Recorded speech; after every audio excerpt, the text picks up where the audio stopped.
boutons sortent, il y a les héros, les caletas et il y a aussi beaucoup de boutons.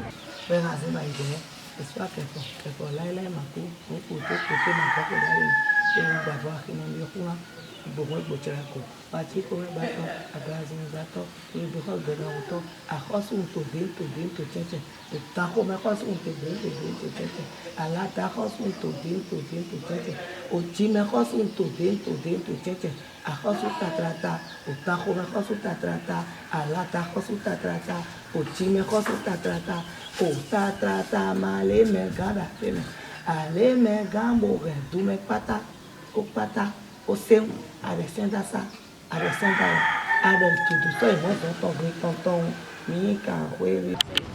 Le roi vient de vouloir lutter contre la colonisation. Quand il voulait lutter contre les Blancs, il ne pouvait pas à cause des armes qu'il utilisait avec la trahison. Il ne pouvait pas. Le roi Béancé, touché par la misère de ses peuples, s'est rendu au général après Amérindienne. Le Bénin a eu son indépendance le 1er août 1960. Le président Athanas Guillaume Talon est venu sur le pouvoir après son pouvoir le 6 avril 2016. Il y a la misère, la famille. Et il a promis de nous arranger les voies. On veut que la ville soit belle et soit agréable. Il n'y a pas un seul Béninois de bonne foi qui ne puisse pas reconnaître aujourd'hui les actions phares, les actions majeures entreprises avec les résultats tangibles. Le changement en profondeur, la restructuration de notre pays, le retour de la dignité de ce pays et des Béninois. Ce changement structurel, nous l'avions vécu, chacun en son âme, chacun en sa conscience. Depuis 2016, la principale réforme de la politique sociale a pour vision de libérer structurellement ceux qui sont les bénéficiaires de cette politique sociale. On dira simplement qu'avec le président de la République et tout son gouvernement, il n'est plus question de me donner du poisson pour me rendre dépendant. Il est question de m'apprendre à pêcher. C'est un acteur qui demande et qui demande. C'est le principal changement de paradigme sur le plan social. On m'accompagne pour mon autonomie, donc je me deviens une agent économique et qu'à retour, je puisse participer à la révélation. Lorsque nous prenons cette analyse sur le plan social, qui est la base de notre vie ensemble, on pourrait l'étaler sur tous les autres aspects de la vie sociale, de la vie économique, de la vie politique et de la vie juridique de notre pays. Pourvu qu'on soit un Béninois convaincu de la révélation de notre pays, nous n'avons pas d'autre choix que d'accompagner. Je voudrais qu'en tout lieu et à tout moment, chacun puisse être l'ambassadeur de la bonne nouvelle, l'ambassadeur de la bonne parole. Les réformes annoncées ont été engagées et ont porté leurs fruits. Bon, le Covid, c'est quand on est citoyen lambda et qu'il y a un problème mondial, même si on ne vous donne pas de l'argent, pour parler, pour faire de la promotion, pour ce que c'est, il faut le faire. Il faut faire un métier partisan. Il faut être partisan, quoi. Il faut être un bon citoyen. Tu fais le budget familial, tu triches dedans, tu vas donner ça au studio, tu travailles, tu fais un bon son. Maintenant, on te dit de payer pour diffuser ce qui va être bien aimable, éducatif. Non, est-ce que moi j'ai un conseil? Je vais plutôt recevoir les conseils encore plus parce qu'on apprend tous les jours. Et je vais dire peut-être mon expérience, mais pas conseiller ni juger. Et c'est beau, moi je suis content pour tout ce qui se passe dans mon pays. Et je ne peux pas dire que je suis à 100% content, temps. Aucun Béninois peut dire qu'il est à 100%, d'accord, mais il faut quand même comprendre qu'on a quitté quelque part pour venir quelque part, vous voyez le changement, tout ça. Et je sais pas, et la philosophie de notre gouvernement n'est pas mal. Il faut, quand c'est bien, il faut applaudir. Même si vous appartenez à une autre famille, qu'une autre famille vient, il faut faire avec. C'est la République. C'est la République. Il ne faut pas refuser d'être républicain. On va évoluer là-dedans, musicalement. Nous, on va jouer notre partition. Du Do à Sol jusqu'à Mi, on va jouer notre partition. Quand on va parler du Bénin, c'est un pays formidable. Il a fait son évolution. Pas à pas. On a connu la révolution. Et nous, on peut dire qu'on est les enfants de la Révolution. De 111, 70, 111, à voir, vous voyez déjà, on est plein dedans, on a grandi dedans. Moi, c'est 7 ans quand les 10 mercenaires sont venus. Donc, c'est toute une histoire. Et ça m'a vraiment, cette histoire m'a marqué. Et j'en ai fait une chanson qui s'appelle Totiro, l'histoire de mon pays. Laissez-moi parler à la jeunesse de mon pays. Dadale, oui, mon pays, c'est moi. Mon baby. Lisa les soirs en roa, quand nous on y est, les bonnes matinées nous y repolent, joie et et les vilains mi-mago, Africa, mi-madame. Je ne veux pas juger les gens, mais excusez-moi, la musique aujourd'hui c'est pervers. Je ne sais pas, je ne comprends pas cette musique, je suis désolé, les gens font leur joie, mais moi je fais de la bonne musique. Excusez-moi cette expression, on a pris le fer, mais d'autres sont en train de prendre le saut, et quand je dis le saut, S-O-T, tu vois, le plus facile. Et ça va les rattraper parce que ça va donner des tubes d'été et ça va donner de l'argent, mais ça ne va pas donner le nom. Parce que cette jeunesse aujourd'hui est intelligente, même si elle est naïve. Elle est naïve, elle est intelligente. On le sent. Aujourd'hui, on a des enfants et ils comprennent vite les choses. Donc le Bénin a beaucoup évolué dans la sous-région. On me disait qu'au moment où Kérékou a commencé la révolution, le général Mathieu Kérékou avait beaucoup de respect et tous les autres pays limitrophes étaient fous. Ils l'ont traité de fou parce qu'à part lui, Sékou Touré, le Burkina Faso. Mais nous, il est au milieu de Côte d'Ivoire, tout ça, la Togo, tout ça, le Maroc, tout ça, ils étaient étonnés. On dit ce vieux-là est devenu fou, mais c'était quand même une bonne initiative militarisée. Et il nous a quand même vraiment prouvé beaucoup de choses. L'Afrique n'est pas assez numérique. Les jeunes ne s'intéressent pas vraiment au numérique. C'est juste les réseaux sociaux, WhatsApp, on ne s'intéresse pas vraiment au fond. Pourquoi il y a WhatsApp? Pourquoi avec qui on fait WhatsApp? Qui ont créé WhatsApp? C'est quoi WhatsApp? On s'intéresse, on regarde, mais l'Afrique ne crée pas. Il n'y a personne qui donne le cours. Tout ce qu'on nous dit, c'est va à l'école, obtenir les diplômes et puis cherche-toi un travail marie-toi. J'étais passionné par deux choses. Donc depuis tout petit, je savais que l'armée me passionnait et le résultat c'est que je suis militaire aujourd'hui. La musique m'a toujours passionné et je disais que l'armée et la musique c'était pas compatible. J'ai fui la musique pendant un bon bout de temps, mais la musique m'a rappelé en fait et puis actuellement je suis en train de préparer un album. Je pense que c'est de l'entrepreneuriat parce que j'ai pas de financement, je vais chercher du financement et j'investis dans ma musique. Voilà, je travaille aussi à prendre des cours, à me former pour être meilleur dans mon domaine. Donc je pense que l'entrepreneuriat dans quel domaine que ce soit, c'est pas facile. Ça a des contraintes, ça a des difficultés. Et voilà, en même temps ça a des solutions, plusieurs solutions également. Il faut d'abord avoir le cran d'affronter les difficultés avant de pouvoir avoir la palette de solutions qui peut s'offrir à toi et tu as à choisir la bonne solution. Donc les entrepreneurs, ils se limitent, ils se disent c'est difficile, il n'y a pas le financement. Mais lancez-vous d'abord. C'est la première des choses. Tu te lances d'abord. Tu te lances, tu définis avec les moyens que tu as et tu te lances. Si tu attends, mais personne ne va jamais venir t'aider à te lancer. On doit savoir, même quelqu'un qui veut investir sur toi, il doit être sûr que tu rentabilises. Et quand il te voit en activité, il sait s'il pourra rentabiliser ou pas en fait.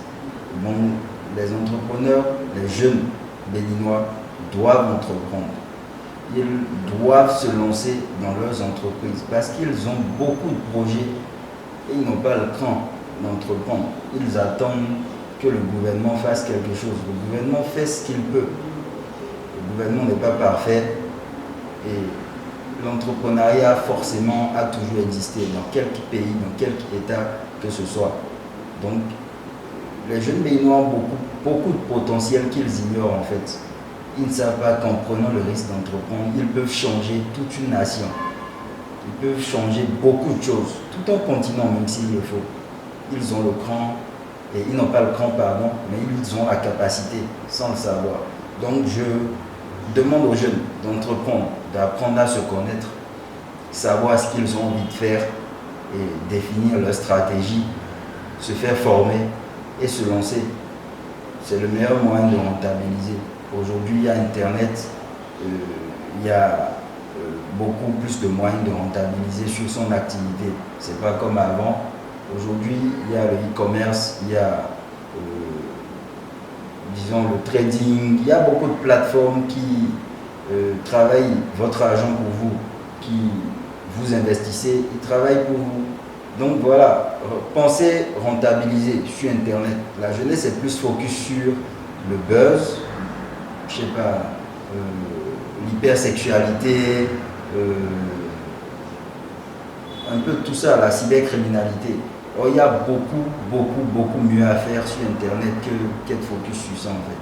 Voilà. Donc, la jeunesse béninoise se doit d'entreprendre, se doit d'encourager en fait les investisseurs à investir sur eux, justement par leur détermination, par leur envie d'être, par leur envie de faire, de devenir. Et je pense que cette envie, c'est ce qui est inexistant chez la plupart en fait. On prend plus de plaisir dans les distractions, voilà. Nous avons l'Internet et déjà pas jamais attendre l'aide de qui que ce soit parce que je vais créer mes projets et créer mes idées pour avoir les moyens pour le faire. Et c'est ce qu'il faut faire aujourd'hui. Créer les projets, créer les moyens par de meilleures stratégies légales et aller de l'avant. Les moyens doivent venir, non? L'argent est notre serviteur. Mais la richesse, pour la richesse, c'est ce qui n'est pas bon. Il faut créer la richesse avec les moyens nobles, avec les moyens dignes. C'est important. Il ne faut pas utiliser les moyens détournés. Là, vous en ferez, il ne faut pas enfreindre le droit de la nature. Oui, parce que nous refusons en Afrique d'investir dans les valeurs, non? Nous pensons que quand on sort l'argent pour soutenir quelque chose, soutenir quelqu'un, c'est déjà trop fait. Ou bien parce que lui réussit, il faut l'empêcher. Il ne faut pas lui permettre d'aller de l'avant. C'est dangereux, non? Nous devons nous soutenir. Oui, parce que si je l'envie là, ça va me donner quoi?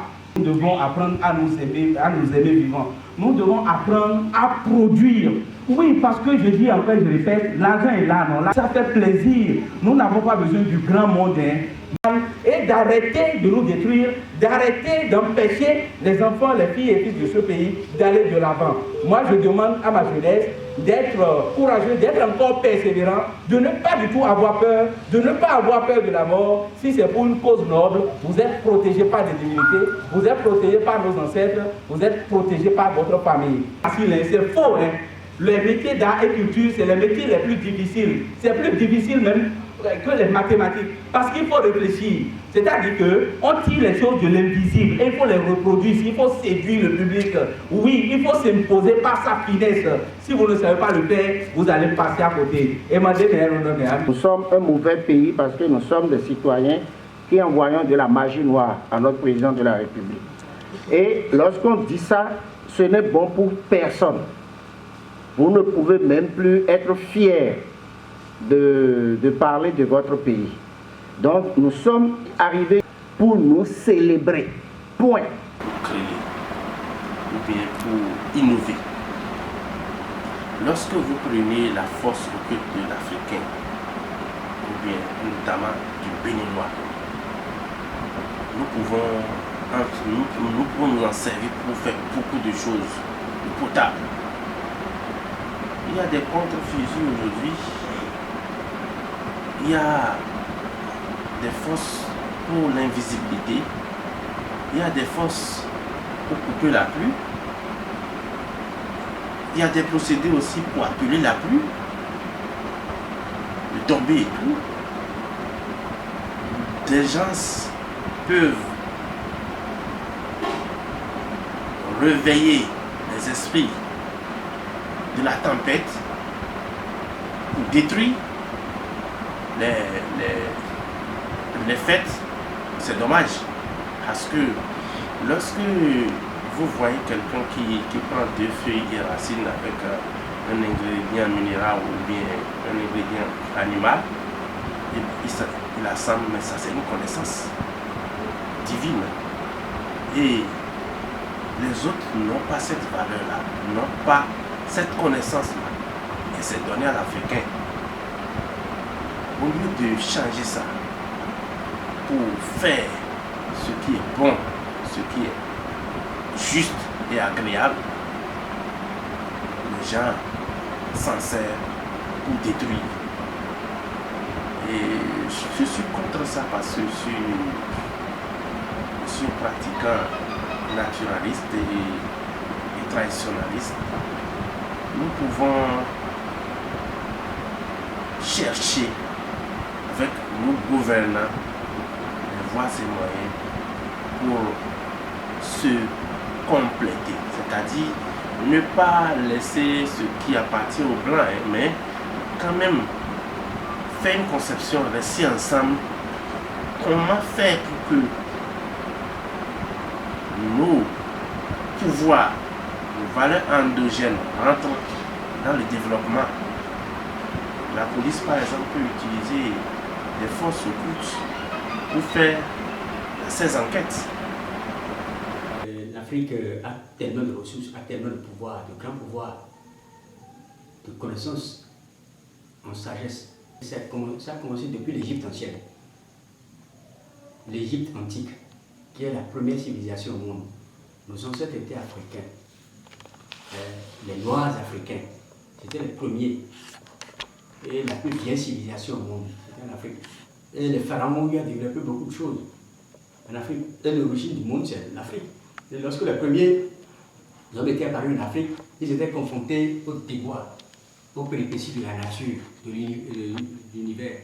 Ils étaient confrontés aux voraces, aux animaux, aux prédateurs. Et les prédateurs leur causaient tort.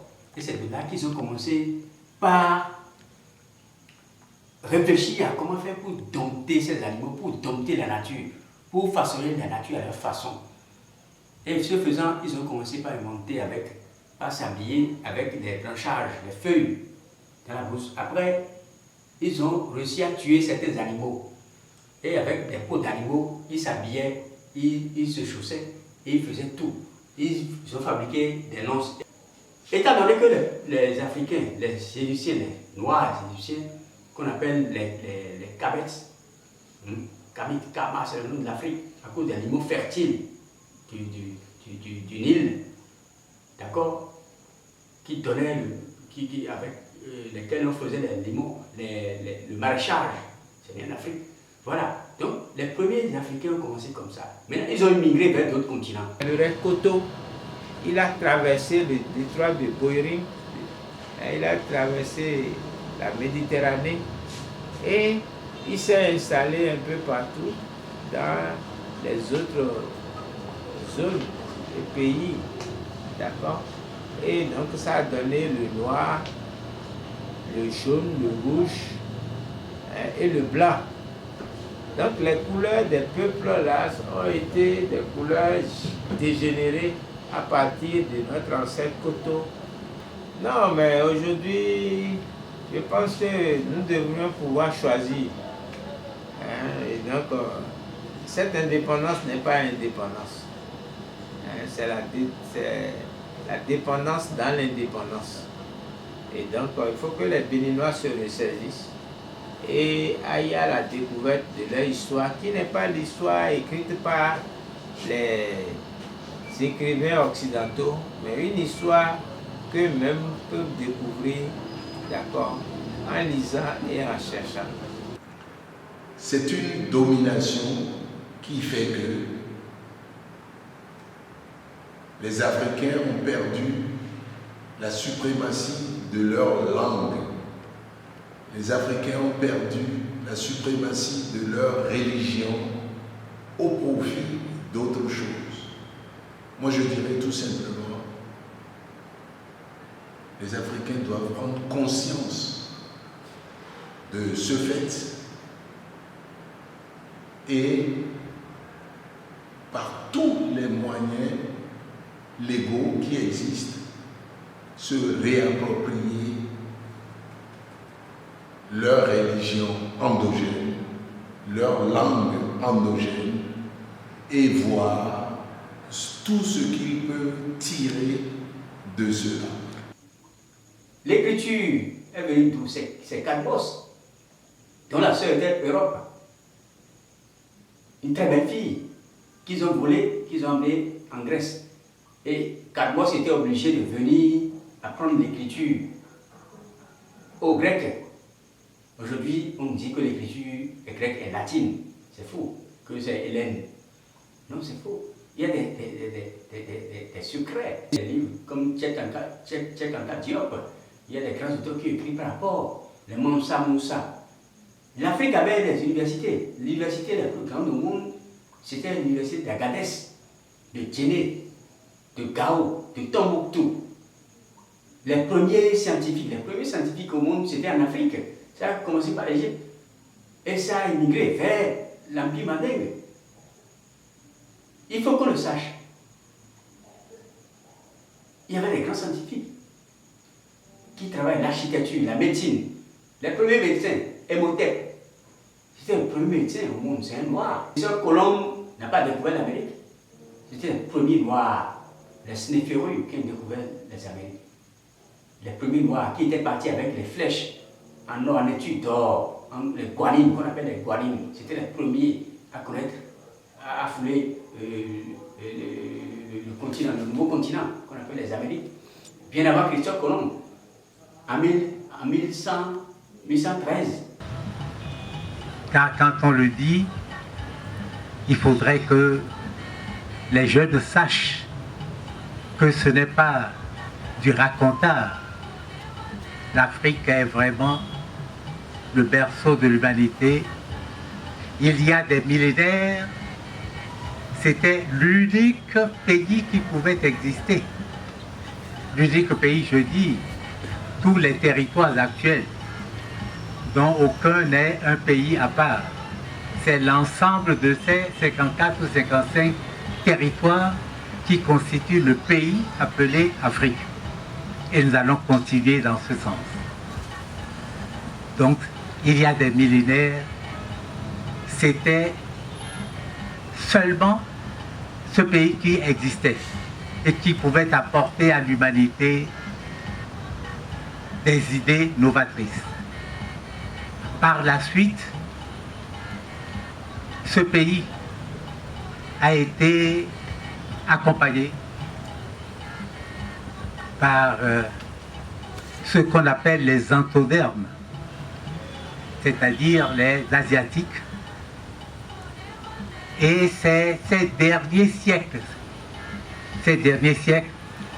que nous avons affaire aux leucodermes qui pourtant réclament la paternité du monde, réclament que c'est à eux de tout diriger. En espagnol, cimarron, c'est un animal domestique qui est devenu sauvage, qui est redevenu sauvage. C'est ça, cimarron, et on a donné ce nom aux esclaves qui ont fui de leur plantation au risque d'être tués, qui ont fui pour aller dans les montagnes, pour aller fonder leur communauté. Et de temps en temps, eux, ils descendaient de leur montagne pour venir délivrer les leurs par des razzias, par des incendies. Donc les nègres marrons, on les appelait. Mais ceux qui sont sur les plantations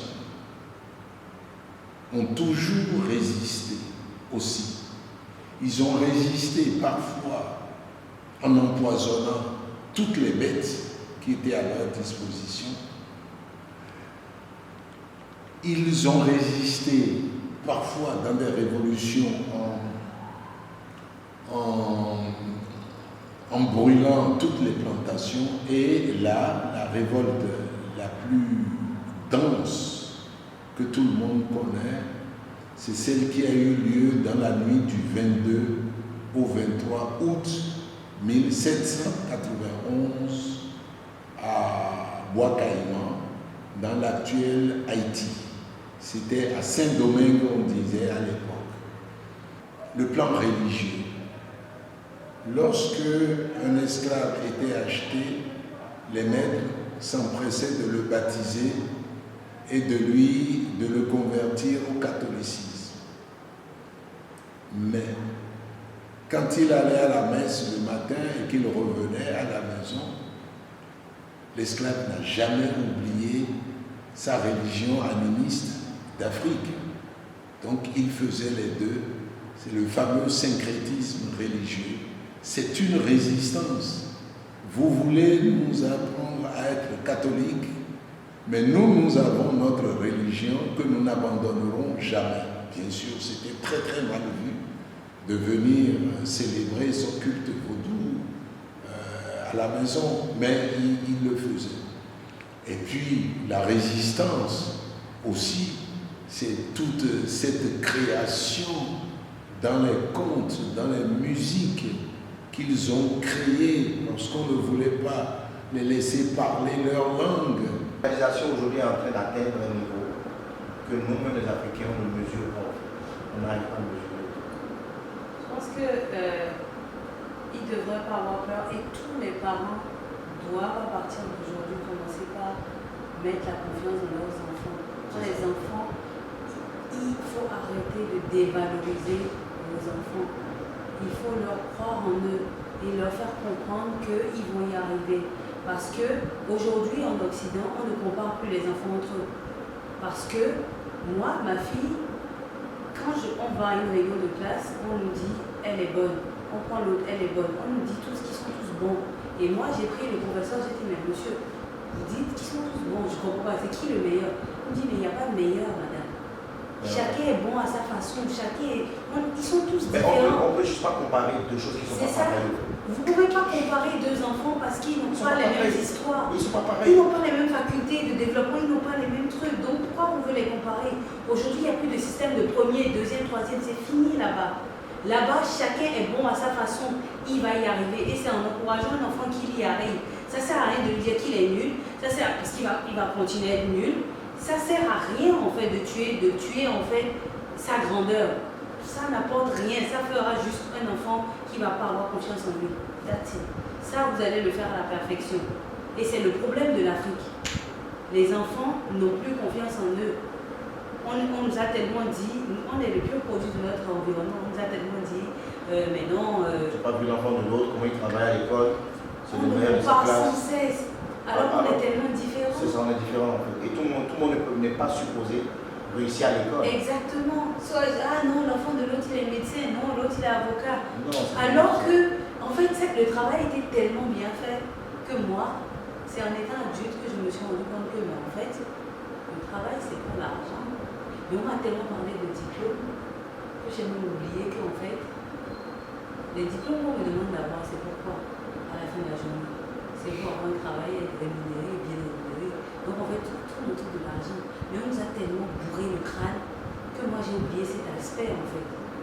J'ai oublié qu'en fait, tu peux aller être commerçant et avoir de l'argent pareil qu'un médecin. Même plus qu'un médecin en fait. Mais ils te font tellement du bourrage de crâne et toi tu voues ta vie à tes diplômes. Peut-être que tu n'es même pas bon pour ça en fait. Et que tu es peut-être bon pour autre chose qui va donner meilleurs même résultats. C'est incroyable. Mais moi, je leur dirais de ne pas avoir peur parce que la mondialisation dont ils parlent, ça fait qu'aujourd'hui, les Africains sont vus partout. Partout, partout, partout. Moi, tout ce que j'ai vu, les gens que j'ai rencontrés de là-bas, que j'ai vu qui étaient ici au Bénin, je trouvais qu'ils faisaient un travail waouh. Avec les moyens qu'on a ici, le travail que les gens font, que ce soit dans la photographie, que ce soit dans... Le travail est juste waouh. Ils s'inspirent, je trouve même qu'ils sont meilleurs que nous là-bas. Parce qu'eux, ils s'inspirent, ils continuent à chercher, regarder. Alors que nous, on est déjà dans l'environnement, on ne fait plus attention. C'est comme 10 personnes qui sont tous devant. L'Africain, il est derrière. Ok? L'Africain, il est derrière. Il voit les 9 autres personnes devant. Ok? Le blanc ou celui qui est en Occident, il est devant. Ok? Il voit rien de ce qui se passe derrière. Dans un moment, il est bloqué parce qu'il n'y a rien devant lui. Lui voit juste ce qu'il y a devant lui. Mais sur le noir, lui voit tout ce qui se passe devant. Il a un champ de vision beaucoup plus grand. Il a l'opportunité de voir... De voir les autres faire en fait. Et il apprend. Il apprend. Alors que celui qui est devant lui, il ne voit rien de ce qui se passe derrière en fait. Donc il rate plein de choses. Je vais vous dire ce que nous disons concernant notre Afrique. Énergie, nous te présenterons fièrement dans les rencontres. Maman Africa, Africa, nous passerons jusqu'à la dernière énergie. Nous te présenterons fièrement dans les rencontres.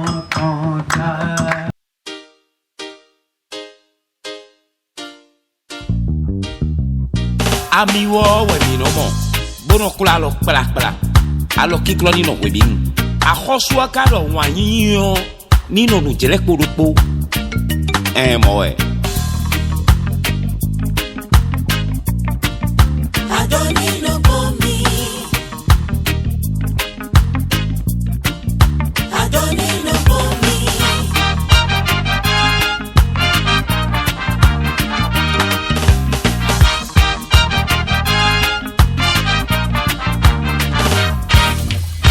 Me we vile mi go ma wi wonu betole fi we mi le wi yo vole re Jesua ye le kobo ikwe o yisu ye we holebi Jesu e mi le yo we ni hole kan to peloton Bruno e mi le yo we ni hole kan to peloton Azonde wa gbeme bo le jeme le bi wuji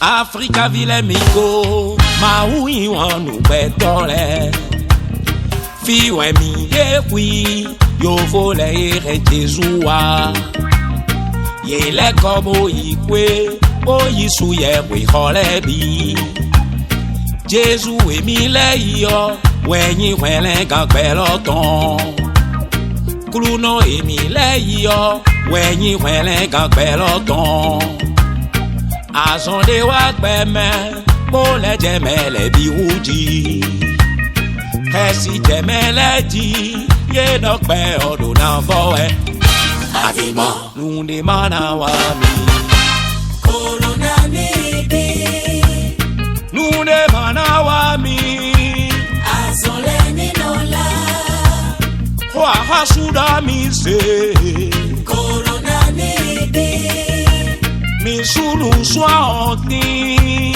Azole ninola Mi kula lo we binu Corona nebe Mi pepe da bo me